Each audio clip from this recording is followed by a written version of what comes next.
بسم اللہ الرحمن الرحیم۔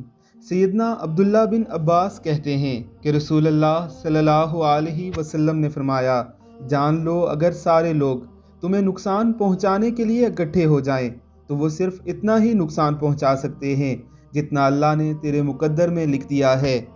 اسی حدیث مبارکہ کا عکس کچھ یوں بھی ہے، سارے لوگ تمہیں فائدہ پہنچانے کے لیے اکٹھے ہو جائیں تو صرف اتنا ہی فائدہ پہنچا سکتے ہیں جتنا اللہ رب العزت نے مقدر میں لکھ دیا ہے۔ نفع و نقصان اللہ رب العزت کے ہاتھ میں ہے۔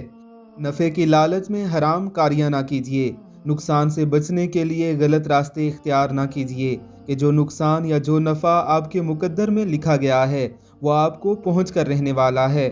ساری کائنات مل کر وہ چیز آپ سے نہیں چھین سکتی جو اللہ آپ کو دینا چاہے، اور ساری کائنات مل کر وہ چیز آپ کو نہیں دے سکتی جسے اللہ رب العزت آپ سے روک لیں۔ اللہ رب العزت ہمیں سمجھنے کی توفیق عطا فرمائے۔